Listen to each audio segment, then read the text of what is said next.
మాతృదేవోభవ, పితృదేవోభవ, ఆచార్య దేవోభవ. ఓం నమో మాందేశ్వరాయ నమః. అందరూ బాగుండాలి. అందరికీ మంచి జరగాలి. 2026 సంవత్సరం జూలై మాసం ద్వాదశ రాశులకు మాస ఫలితాల్లో భాగంగా మనం ఇప్పుడు వృషభ రాశి వాళ్ళకు ఎలా ఉందో మనం చూడబోతున్నాము. వృషభ రాశి వాళ్ళకు రాశ్యాధిపతి అయినటువంటి శుక్రుడు 4వ ఇంట్లోకి వస్తున్నాడు. రాశిలో కుజుడున్నాడు, ద్వితీయంలో బుధుడు, 3వ ఇంట్లో 17వ తారీఖు నుంచి రవిగ్రహము ఆల్రెడీ కర్కాటక రాశిలో గురువు ప్రవేశించి ఉచ్చస్థితి పట్టారు.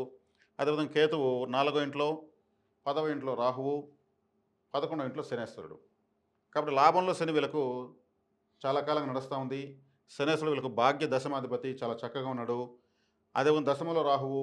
ఈ శని రాహువులు వృషభ రాశికి చాలా మంచి వాళ్ళు మంచి స్థితిలో ఉన్నారని చెప్పొచ్చు. లాభస్థానంలో శనేశ్వరుడు విశేషమైన రాజయోగాన్ని ఇస్తాడు. అదేవిధంగా రాశిలో కుజుడు అంటే సప్తమాధిపతి, వ్యయాధిపతి.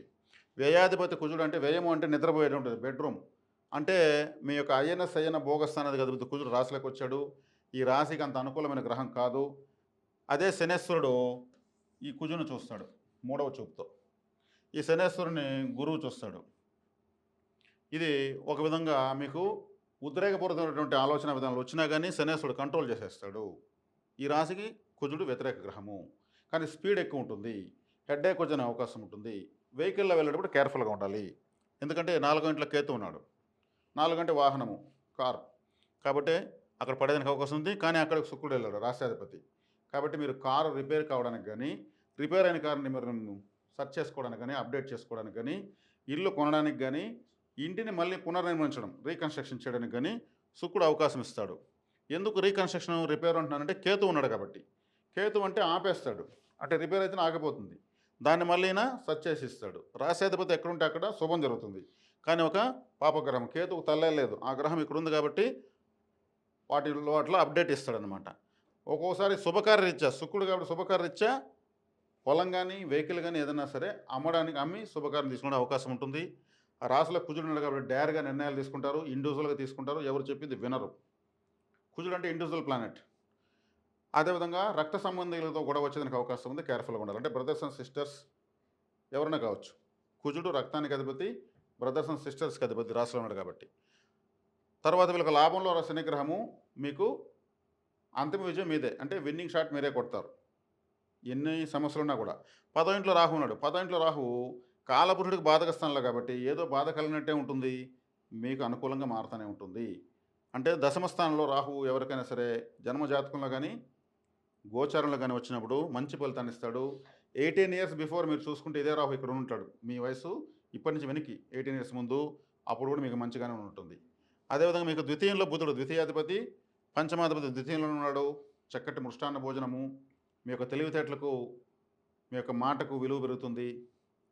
చక్కగా మీకు కుటుంబంలో శుభకార్యాలు జరుగుతాయి, చేసే ప్రయత్నాలు సక్సెస్ అవుతాయి. ఎందుకంటే 3వ ఇంట్లో గురువు ఉన్నాడు. మీ యొక్క బ్రదర్స్ అండ్ సిస్టర్స్కి బెనిఫిట్ జరిగేదానికి అవకాశం ఉంటుంది. 3వ ఇంట్లోకి 17 తర్వాత రవిగ్రహం వస్తుంది.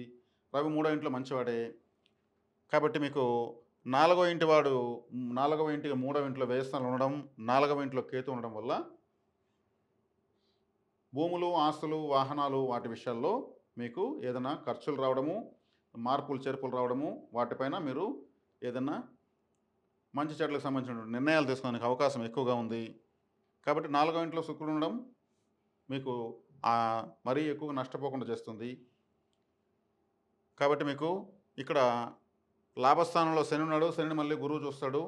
గురువు యొక్క చూపడం వల్ల, లాభాధిపతి చూపడం వల్ల లాభస్థానంలో శని గురువు ఇద్దరు ఉన్నట్లే. అదేవిధంగా గురువు 5వ చూపుతో మీ యొక్క 7వ స్థానం చూస్తాడు. ఇంట్లో వివాహ శుభ కార్యక్రమాలు జరిగే అవకాశం ఉంది. 7వ చూపుతో మీ యొక్క భాగ్యస్థానం చూస్తాడు. మీకు భాగ్యం పెరిగేదానికి అవకాశం ఉంది. ఎందుకంటే గురువు సంతానకారకుడు కాబట్టి, సంతానం కూడా ఒక భాగ్యమే కాబట్టి మీ పిల్లలకు చక్కటి స్కూల్స్ మాసం అని చెప్పచ్చు.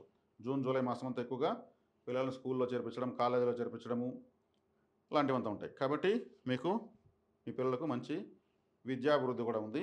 అదేవిధంగా ఆర్థికంగాను మంచి స్థాయికి వెళ్తారు. కాబట్టి 3వ ఇంట్లో గురువు ఉంటే మామూలుగా గోచారంలో మంచి ఫలితాన్ని చెప్పరు. కానీ సోదరి స్థానం కాబట్టి మీ బ్రదర్స్ అండ్ సిస్టర్స్, ఈ రాశి వాళ్ళ యొక్క కూడా పుట్టినటువంటి వాళ్ళకు బెనిఫిట్ అని చెప్పచ్చు. ఇక్కడ అదేవిధంగా కుజుడు కూడా సోదరుల రాశిలో ఉన్నాడు కాబట్టి బెనిఫిట్ వాళ్ళకి ఎక్కువగా ఉంటుంది, శుభవార్తలు వింటారు. కాబట్టి ఇక్కడ శుక్రుడు, బుధుడు, శని రాహు 4 గ్రహాల యొక్క శుభ ఫలితాన్ని పుష్కలంగా ఈ రాశి వాళ్ళు అనుభవిస్తారని చెప్పొచ్చు. అదేవిధంగా రవి కూడా 3వ ఇంట్లో పాపగ్రహము మంచిదే అని చెప్పచ్చు. కాబట్టి శనేశ్వరుడు కూడా లాభంలో ఉండడము మీకు మరింత అదృష్టము, ఇంకా కూడా ఆయన చాలా కాలం ఉంటాడు, మీ రాశిని చూస్తాడు, మీ రాశిని కాపాడుతున్నాడని చెప్పొచ్చు. కాబట్టి ముఖ్యంగా మీరు చేసుకోవాల్సిన పరిహారాలు ఇక్కడ తీసుకుంటే, కేతు 4వ ఇంట్లో ఉన్నాడు. కేతు 4వ ఇంట్లో ఉంటే ఏమవుతుంది, ఆయన ఒక ఆటంకం, ఒక టోల్ గేట్ లాంటివాడు.